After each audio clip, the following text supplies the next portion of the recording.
আসসালামু আলাইকুম, welcome back to my channel একা আমাদের স্কুল। আজকে আপনাদের সাথে আলোচনা করব দ্বিতীয় প্রান্তিক মূল্যায়ন নমুনা প্রশ্ন 2025 শ্রেণী তৃতীয় বিষয় প্রাথমিক বিজ্ঞান প্রশ্ন নিয়ে। যারা তৃতীয় শ্রেণীর ছাত্রছাত্রীদের অভিভাবক আছেন এবং যারা টিচার আছেন, যারা প্রাইভেট অথবা কোচিং টিচার আছেন, তাদের জন্য এই প্রশ্নগুলো খুবই ইম্পর্টেন্ট এবং গুরুত্বপূর্ণ। কারণ এই প্রশ্নটির মাধ্যমে দ্বিতীয় প্রান্তিক মূল্যায়নের যে প্রিপারেশনটি সেটি কিন্তু এই প্রশ্নটির মাধ্যমে নেওয়াতে পারবেন। আহ, এই প্রশ্নটি কিন্তু দ্বিতীয় প্রান্তিক মূল্যায়নের যে সিলেবাসটি রয়েছে, যে নতুন সিলেবাসটি করা হয়েছে, সেই সিলেবাস অনুযায়ী কিন্তু এই প্রশ্নটি করা হয়েছে। অনেক তৃতীয় শ্রেণীর অনেক স্টুডেন্ট আছে যারা অনেক কিছুই জানে বুঝে, কিন্তু তারা প্রশ্নগুলো আনসার করতে পারে না, কারণ তাদের প্রশ্ন সম্পর্কে ধারণা থাকে না, প্রশ্নগুলো কিভাবে আনসার করতে হবে এবং প্রশ্নগুলো কিভাবে করা হবে এ সম্পর্কে ধারণা থাকে না। এর জন্য কিন্তু তারা প্রশ্নগুলো আনসার করতে পারে না, এবং কোন কোন জায়গাগুলো ভুল করতেছে সেগুলো কিন্তু আপনারা দেখতে পারেন না, যে তারা কিভাবে ভুল করতেছে, কি ভুল করতেছে, এবং সেগুলো কিন্তু সংশোধন করে দিতে পারেন না। যারা অভিভাবক আছেন এবং যারা টিচার আছেন, তারা কিন্তু এই প্রশ্নগুলো প্রত্যেকটি প্রশ্ন 30 টাকা খরচের মাধ্যমে আমার কাছ থেকে পিডিএফ অথবা এমএস ওয়ার্ড ফাইল নিয়ে কম্পিউটার দোকান থেকে প্রিন্ট করে কিন্তু আপনারা প্র্যাকটিস করাতে পারবেন, এবং কোন কোন জায়গাগুলো ভুল করতেছে সেগুলো কিন্তু সহজেই সংশোধন করে দিতে পারবেন, যাতে তারা সহজেই প্রান্তিক পরীক্ষাগুলোতে প্রশ্ন পাওয়ার সাথে সাথে প্রশ্নগুলো আনসার করতে পারে।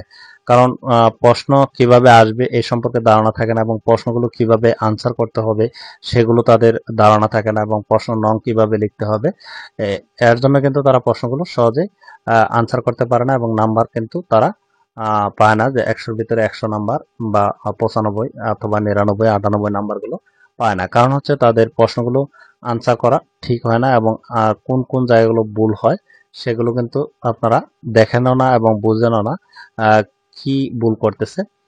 এই প্রশ্নগুলো যদি তাদেরকে বারবার প্র্যাকটিস করান, তাহলে কিন্তু তারা প্রান্তিক পরীক্ষা, দ্বিতীয় প্রান্তিক মূল্যায়ন যে পরীক্ষাটি হবে সেখানে কিন্তু তারা সহজেই এই প্রশ্নগুলো আনসার করতে পারবে। যারা নিতে চান তারা অবশ্যই কমেন্টে যোগাযোগ করবেন, আমি হোয়াটসঅ্যাপ নাম্বার দিয়ে দেবো, সেখানে যোগাযোগের মাধ্যমে কিন্তু এই প্রশ্নগুলো পিডিএফ অথবা এমএস ওয়ার্ড ফাইলগুলো নিতে পারবেন। আপনাদের সাথে একটু প্রশ্নটি শেয়ার করি, তাহলে বুঝতে পারবেন যে আসলে প্রশ্নটি কিরকম ইম্পর্টেন্ট এবং গুরুত্বপূর্ণ। এখানে বহু নির্বাচনী থাকবে 10টি আনসার করতে হবে। প্রত্যেকটি প্রশ্নের 4টি করে প্রশ্ন উত্তর, মানে অপশন থাকবে। একটি অপশন সঠিক থাকবে। যেমন এখানে আমি এটা যেহেতু প্র্যাকটিস করার জন্য দিচ্ছি, এর জন্য কিন্তু আনসারগুলো বলবো না, আপনাদের সাথে প্রশ্নগুলো একটু শেয়ার করি, প্রশ্নটি কিরকম ইম্পর্টেন্ট এবং গুরুত্বপূর্ণ দেখাই একটু। নিচের প্রশ্নগুলোর সঠিক উত্তর খাতায় লিখো। আর সূর্য থেকে আলো ছাড়া আর কি শক্তি পাওয়া যায়? নিচের কোনটি পদার্থ নয়? কোন খাদ্যটি শুধু দুধ থেকে তৈরি হয়? পেয়ারা আমাদের শরীরে প্রধান কোন ধরনের কাজ করে? পদার্থের অবস্থা কয়টি? এরপর রয়েছে তোমার শ্রেণীকক্ষে চেয়ার, টেবিল, ব্ল্যাকবোর্ড ইত্যাদি রয়েছে, এগুলোকে কি বলে? এবং কোমল পানি এর ক্যানের আকৃতি কেমন? চুম্বক যে সকল পদার্থকে কাছে টানে তাদের কি বলে? পানি উত্তপ্ত করলে কিসে রূপান্তর হয়? তুমি ফ্রাইড রাইস খাওয়ার পর ঠান্ডা কোমল পানীয় খেলে এটি কোন ধরনের পানি? এরপর থাকবে 2 নং এ থাকবে শূন্যস্থান পূরণ করো, যে কোনো 5টি, 5-এর অধিক শূন্যস্থান থাকবে, 5টি আনসার করতে হবে। যেমন পানির তীব্র অভাবকে ড্যাশ বলে? মানুষের শরীরে প্রায় 1.5% পানি। পানির উৎসকে ড্যাশ ভাগে ভাগ করা হয়? লাল রং করা নলকূপের পানি ড্যাশ। এরপর রয়েছে বল প্রয়োগে বস্তুর পরিবর্তন হয়। চাপ মুক্ত করলে বাতাসের ড্যাশ বেড়ে যায়। টান ও ধাক্কাই হলো ড্যাশ প্রয়োগের দুটি উপায়। কোন বস্তুকে আঘাত করলে ড্যাশ তৈরি করা যায়? এরপর রয়েছে তাপের সাহায্যে আমরা বস্তুকে ড্যাশ করতে পারি। কোনো কিছু পোড়ালে আমরা ড্যাশ পাই। বরফ একটি ড্যাশ পদার্থ। এরপর 3 নং এ থাকবে শুদ্ধ অশুদ্ধ নির্ণয়। বাতাসের ওজন ও আয়তন আছে। টমেটো গাছের কাণ্ড শক্ত। পেঁপে 12 মাসি ফল। শিমের বিচি শর্করা জাতীয় খাবার। পনিকে প্রচুর পরিমাণে তেল থাকে। এরপর 4 নং এ থাকবে বাম পাশের বাক্যাংশের সাথে ডান পাশের বাক্যাংশ মিল করো। এখানে বাম পাশে কিছু বাক্যাংশ দেওয়া থাকবে এবং ডান পাশে কিছু বাক্যাংশ দেওয়া থাকবে। বাম পাশের বাক্যাংশের সাথে ডান পাশের বাক্যাংশগুলো মিল করতে হবে। এরপর 5 নং এ থাকবে সংক্ষেপ উত্তর দাও যে কোনো 10টি। কঠিন পদার্থের বৈশিষ্ট্য কি? তাপ দিলে পানি কিসে রূপান্তর হয়? একটি ভঙ্গুর পদার্থের নাম লেখো। আকৃতি কি? চুম্বক পদার্থ কাকে বলে? বিদ্যুৎ কি? আলোক সংকেত কোন কাজে ব্যবহার করা হয়? শব্দ কি? ঘর্ষণ বল কিভাবে তৈরি হয়? স্পর্শ বল কি?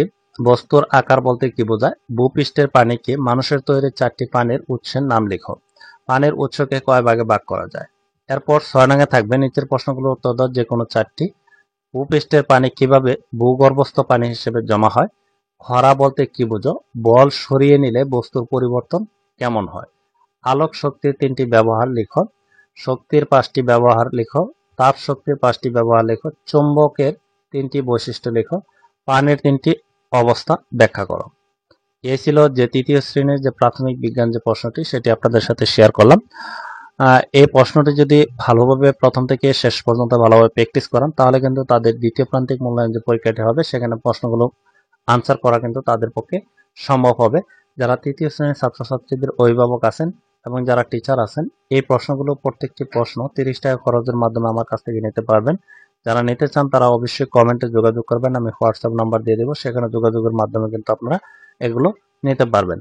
আর ভিডিওটি ভালো লাগলে অবশ্যই একটি লাইক এবং কমেন্টে আপনার মতামত জানাবেন, এবং যারা নতুন আছেন তারা অবশ্যই চ্যানেলটি সাবস্ক্রাইব করে পাশে থাকা বেল আইকনটি অন করে রাখবেন, যাতে পরবর্তী ভিডিওগুলো দেওয়ার সাথে সাথে আপনাদের কাছে প্রথমেই নোটিফিকেশন চলে যায়। এবং যারা আপনাদের পরিচিত আছে তাদেরকে এই ভিডিওগুলো শেয়ার করবেন, যাতে তারাও এই ভিডিওগুলো দেখে উপকৃত হয়। আজকের মতো ভিডিওটি এ পর্যন্তই। ভালো থাকবেন, সুস্থ থাকবেন। আল্লাহ হাফেজ।